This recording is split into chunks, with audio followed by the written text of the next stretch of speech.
Activation and discretion warning. This episode contains explicit and graphic descriptions of sexual assault and rape. Caution and action is required. This episode is not for children. Please use extreme discretion in listening to this episode, and if you are activated or triggered and need help, call the National Sexual Assault Telephone Hotline at 1-800-656-HOPE. That's 1-800-656-4673.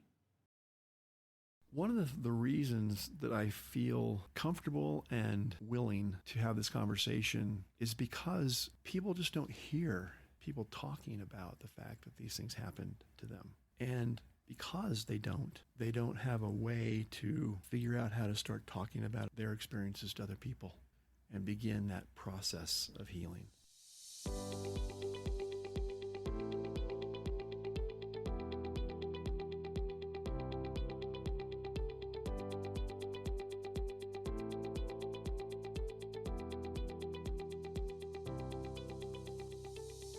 Hi, everyone. Welcome to Sexual Assault Survivor Stories, the SAS podcast. I'm glad you're here.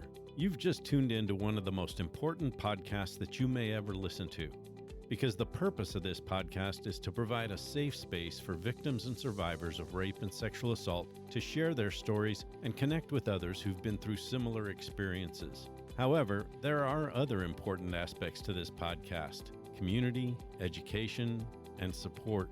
I believe that sharing our stories is one of the most important steps to healing, and my hope is that the SAS podcast will help victims and survivors feel less alone and more empowered. And my ultimate goal is to provide all of my listeners with insights, resources, and a supportive space where empathy, compassion, and understanding thrive. My commitment is to being there for all my listeners. I'm your host, Dave Markel, coming to you from the Podvlog studio in St. George, Utah, and I'm here each week talking to victims and survivors or interviewing experts and professionals in order to not only gain insights and information to help us on our healing path, but also to provide an education on being trauma-informed, working to help bring justice to victims and survivors of rape and sexual assault. Whether you're aware of it or not, we all know someone whose life has been impacted by rape or sexual assault. So I encourage everyone to listen to this podcast. Whatever your experience is with rape or sexual assault, you are not alone, and we are all here for each other. Thank you again for being here. Hi, everyone. This is episode 55, and it is the second part of my interview with my good friend and colleague, Alan Manwaring. If you haven't heard it already, I encourage you to listen to last week's episode, as Alan initiated the telling of his experience of being the victim of childhood sexual assault by his 6th grade teacher and several of that teacher's past students. And I want to emphasize what a difficult process it is for anyone who's been the victim of rape or sexual assault to tell the details of the horrific story. As with all my previous guests, the auditory impact of the trauma of their rape or sexual assault is recognizable. And I want to point out that a common indicator of trauma is difficulty in telling of the experience, often evidenced by long pauses.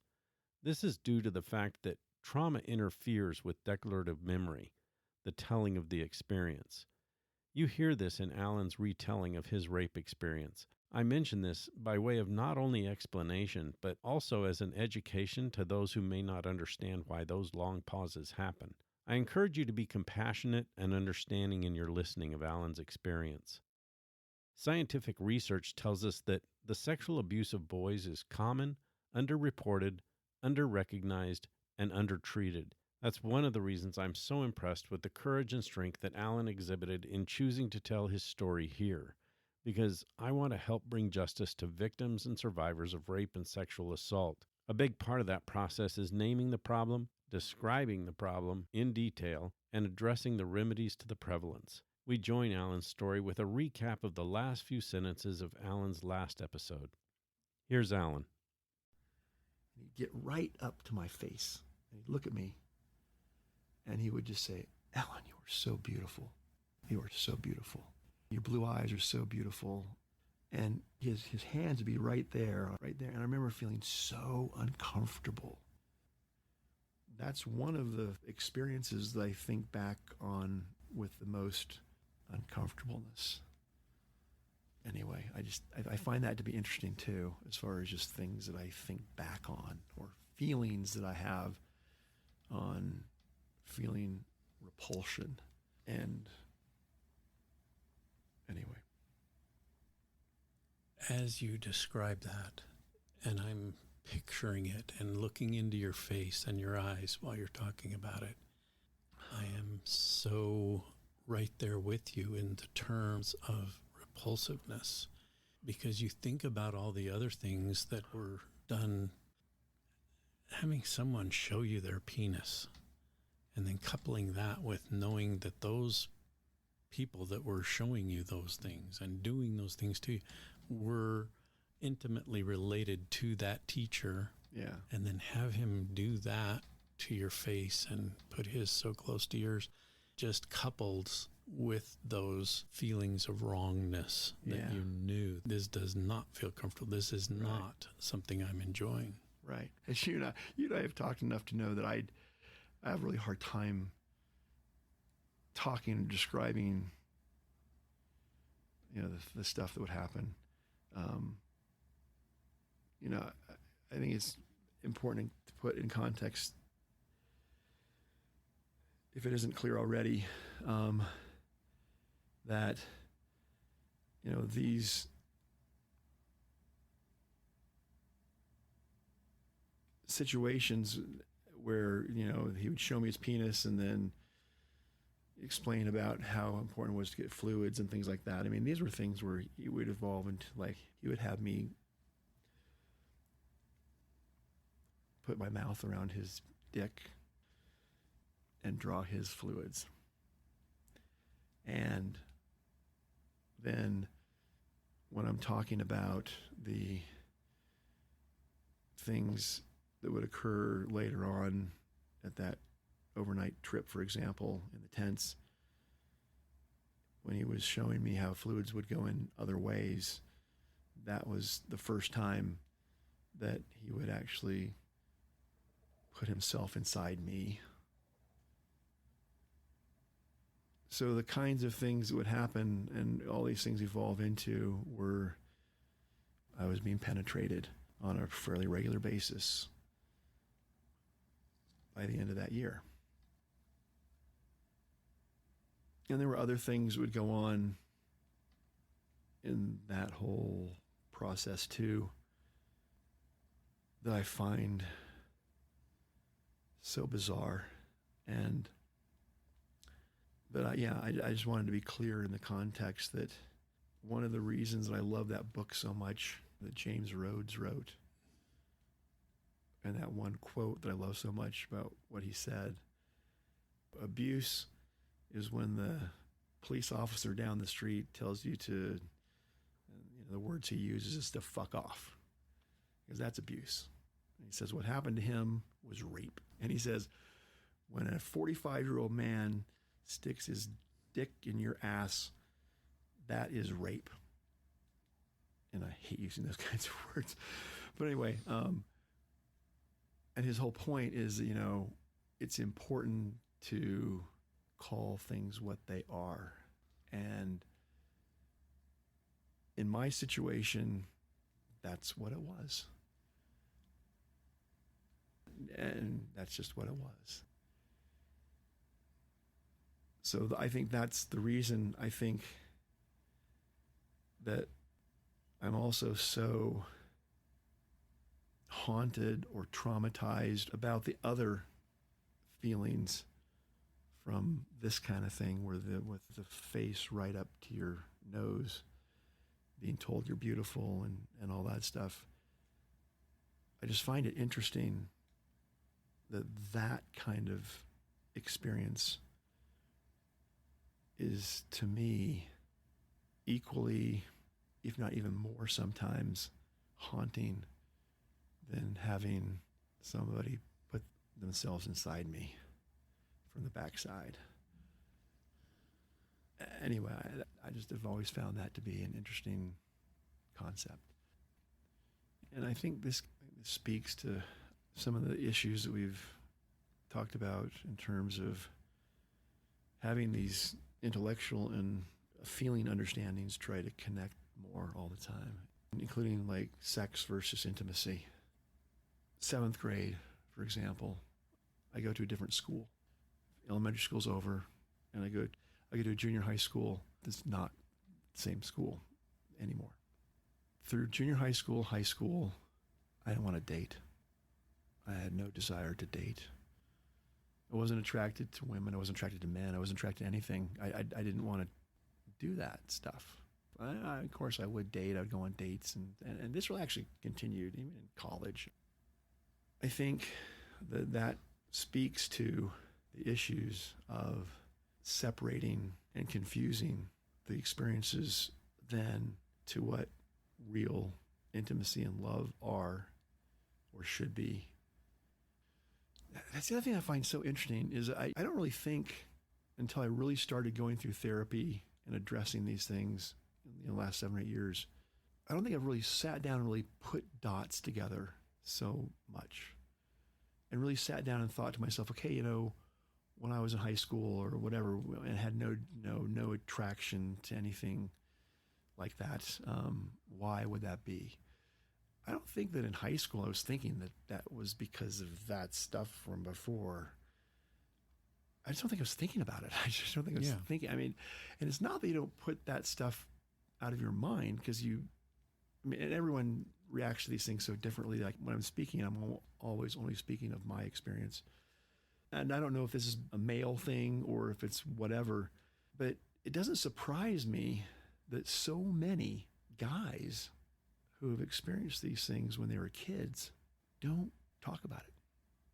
Don't share that with people. They don't try to deal with it or try to go through therapy to find healing until way later, if at all. I mean, if at all. And I guess my whole point of that is that I don't think I really thought about that. I just think in hindsight, I think back and think, oh, that's the way I felt. Talking about these types of things, even though you're not talking to a therapist, I'm not a therapist. No. It's therapeutic. Yeah, absolutely it is. And I don't know if there's a psychologist or a therapist in your men's group, but what you're doing when you get together is therapy. Sure. In the sense that it's therapeutic, whether Absolutely. There's someone there that's a professional or not. Right. It's still therapeutic. And I think what's important to understand is that as we talk about this, we are doing a lot of analysis of feelings and analysis of thought processes, cognitively and emotionally.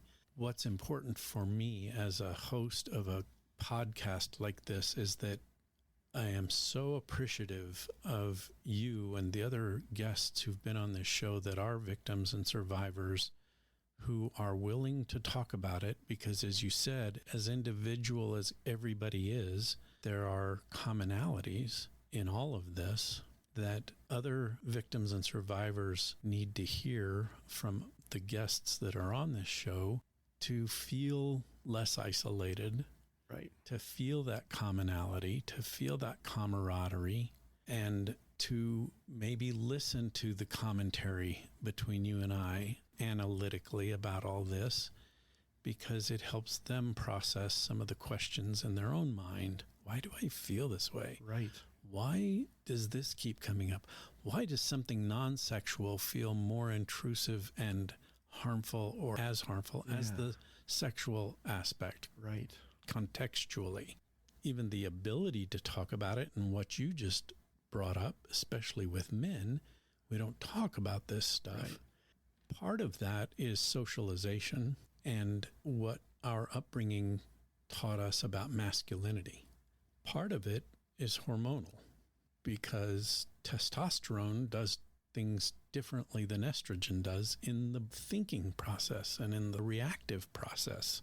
But another really interesting part of this, and this crosses all genders, is that trauma interferes with talking, with what neuroscientists would call declarative memory. That's what we're talking about here is the memories that you're having. It's really hard to talk about certain memories. Yeah, it is. And trauma memories are some of the hardest memories to talk about. Yeah, they are. Because of the brain function. Yeah. There is a part of our brains that it allows speech to occur. trauma interferes with that part of the brain. And then when you combine that with gender and socialization and nurture and hormones and everything else, it, I think, exacerbates and amplifies the issue of being able to talk. Yeah, absolutely. What you're saying about the value of talking about these things and discovering that you're not alone, and discovering that other people have had maybe not the exact same experience, but certainly similar experiences, is so important in bringing together those intellectual understandings versus the way you feel about certain things, like whether it's your fault or not. And learning of others' experiences and hearing of others' experiences and knowing that you weren't the only person that had these kinds of experiences, and so therefore you weren't as stupid as you thought you were, is one of the most important components of bringing together your intellectual understanding and your emotional understanding. It's not your fault. And you identified this a minute ago when you're saying that we may not have all of the same exact experiences, but there's a real commonality in terms of feeling. That's so important to find that understanding and that commonality, and to experience that and to feel that. Yeah, I mean, that's key. That's why it's so valuable to have these kinds of conversations. Right. And have the kind of conversations that you have in group therapy or in individual therapy or in these retreats that Men's Healing does and things like that. That's why that is such an intricate part of healing. Yeah. And I think one of the major differences between what you and I are doing right here, which is therapeutic as we've talked about, and therapy itself, is that I think a therapist then can take those commonalities that we're identifying and talking about and then give therapeutic input and suggestions and ideas that would say, this is what you do with it. Right. Try to tell you, okay, now that you've identified these things, now that you've spoken about them, here's what needs to happen next. I talk about it all the time, and you and I were talking about it earlier tonight. Bessel van der Kolk goes pretty deeply into some of the therapeutic measures that he has suggested and tried and failed and used and found success with, but I would never repeat those to anyone. Right. And I don't think you would either. No. But that's not the process that we're in with this podcast. Exactly. I think it's just what we have done here is what I intend for this platform to be, is that realization that just talking about this is therapeutic. Yeah, I agree. And I don't have to be a therapist to tell you that you're going to gain something beneficial from being able to get to the point where you can talk about it. Right. I've had so many guests, Alan, including you, who've said, man, now that I've talked about it, I feel so much better. Yeah, sure. Absolutely. Exactly. I feel such a relief. And it's been a huge step for some people to say, I've grown. Oh, yeah, absolutely. Right? And I see that in you. Oh, just absolutely. From last October is when you and I met. Yeah. And it was shortly, I think probably within a week, that you sent me your written story. Right. And the changes that you and I have come through together and grown is night and day. Yeah, it is. I attribute that to trust and familiarity and being comfortable, because you can't talk about these things with somebody you don't trust. And I mean, I know, we're sitting here in a studio kind of environment with earphones on and all these kinds of things right now, but this conversation would not occur in any environment had we not had the journey we've had for the last year in terms of developing trust and familiarity and respect. It's not hard for me to forget that I'm wearing headphones and talking into a microphone and sitting in front of a computer that's recording all this, because to me, this is just a conversation between Alan and Dave. Yeah, exactly. And it is amazing to me how different you and I are. Yeah. And it's not just trust. I'm 1,000% convinced that part of the process of being trauma informed, and I've said this before, my audience will know what I'm talking about, is that empathic concept and that empathic approach. If you trust somebody, I think that other person is trusted because they know that they're going to be met with an empathic response. Right. Like for me to hear these things from you, you wouldn't go there if for the past year, all you'd heard from me every time you brought this kind of thing up was, well, it's your own dang fault. Right. Or what were you thinking? What were you thinking? Why didn't you stop that? Yeah. I mean, those are the kinds of things, wondering and scratching my own head about why domestic violence victims stayed and why sex assault victims didn't fight back. Right. Not knowing anything about tonic immobility or tonic collapse. Yet, even though it wasn't malicious, it just was not empathic. So it was wrong. Yeah. It was just wrong of me to have that response because I wasn't being empathic. All I knew was that I'm the guy wearing the badge and I'm the one asking the questions. Right. And sorry, but all I need is who, what, why, when, where, how. Yeah. And that is such a improper, harmful, destructive even approach. Yeah. True. Absolutely true. I'm going to add one part to that. Because what you're saying also reminds me of one of the things that James Rhodes says in his book, Instrumental, when he talks about how he would tell people, when he was an adult about what had happened to him when he was a child. And he would get the response, well, James, you were such a beautiful child. As if it's your fault. It's your fault because you're a beautiful child. So it's your fault. And it's, it wasn't them like saying, it's your fault, why didn't you stop this and blah, blah, but it's still, and they probably even think that they're being, sort of empathic or being kind by saying that. Right. But they're not. No.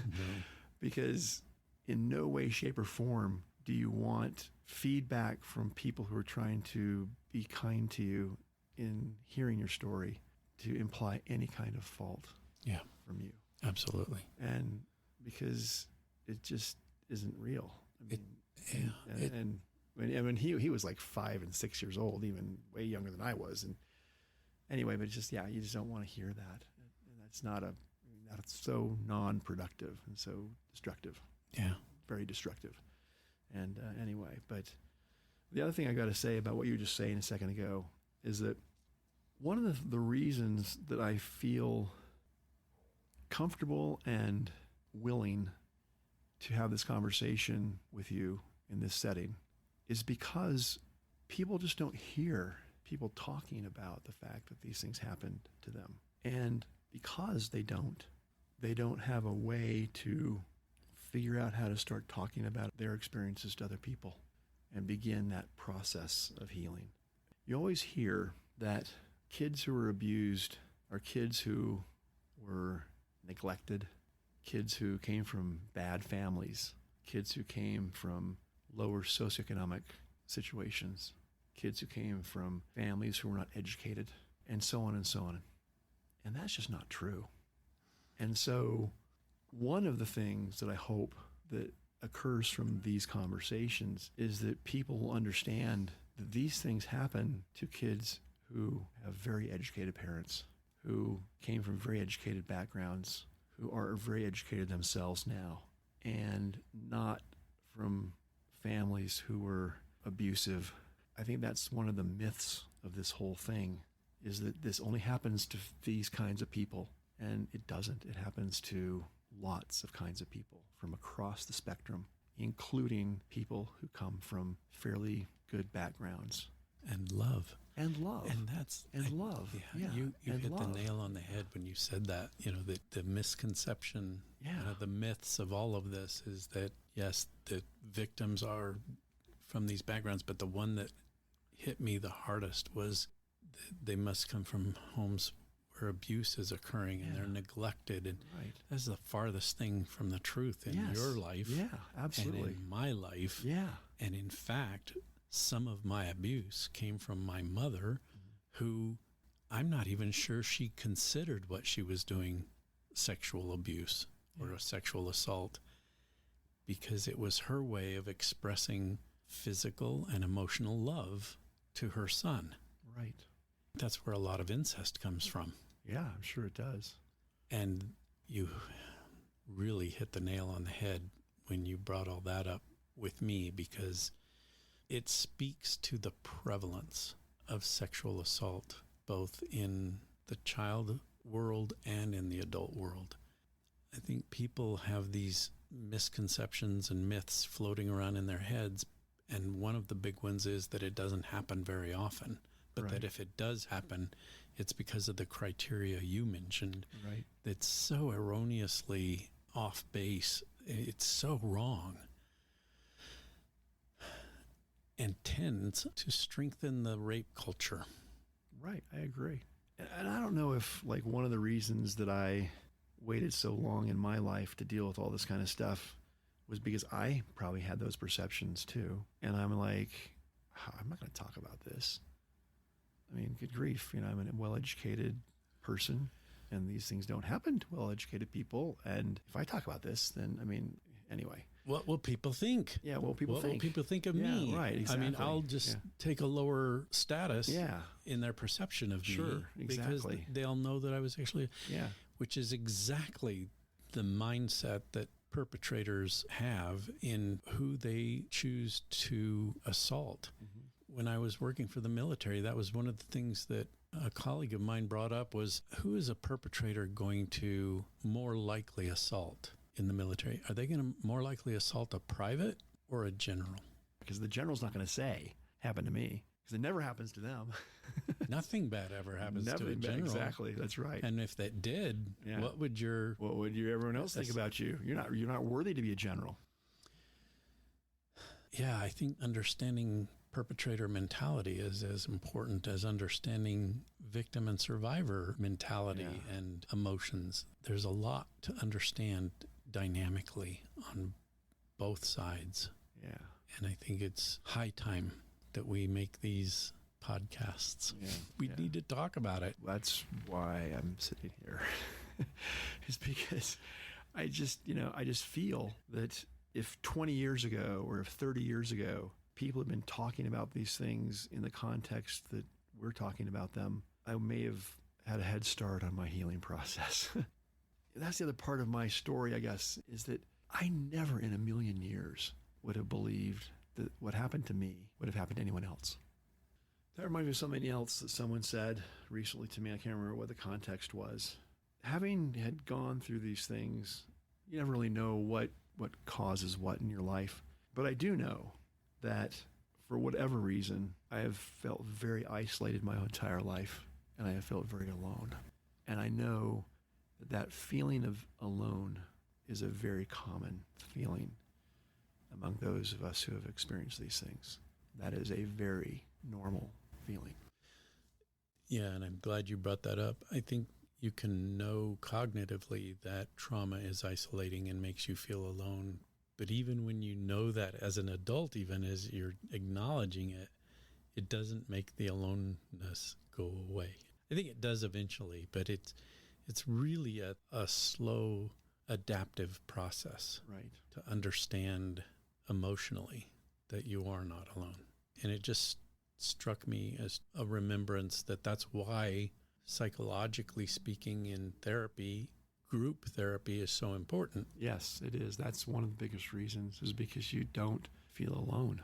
When you finally see and hear and feel from other people that they have experienced the same kinds of things, maybe not exact, as I always say, but similar, and similar enough. That is so profound and helpful. Yeah. Next time, I want to talk about some of the triggering things that have happened to me in my life that I think have been really interesting. That would be awesome. It doesn't happen very often. We'll save that for another day. Alan, thank you. Thank you. It's been fantastic for me too. Like we say, you always grow from talking about these things. So I appreciate the opportunity. I appreciate you taking advantage of the opportunity and honoring me and giving me the privilege of sitting here with you and talking about these things. Thank you. That does it for another episode of Sexual Assault Survivor Stories, the SAS podcast. I talk to Alan several times a week, and I've already told him numerous times how much I appreciate his willingness and strength in telling of his horrific experience of being raped as a young boy of only 11 years of age. So he knows my heart and appreciation are with him. But I also want to make sure that you all know what a courageous step this was for Alan. He's already reached out to me and expressed that the effect of telling his story had its adverse effects on his mentality, but that he is nonetheless contented and appreciative that he was able to use this platform to share his experience so that other people who've been through a similar experience might feel comfort in knowing that they are not alone. We both agreed that being able to talk about this insidious betrayal and depravity is a tremendous part of helping to bring justice to victims and survivors of rape and sexual assault. Thank you again for being here, and please join me again next week for another episode of Sexual Assault Survivor Stories. Remember to start by believing, because we all know someone whose life has been affected by rape or sexual assault, and this is an excellent way to bring justice to victims and survivors. We'll see you next week.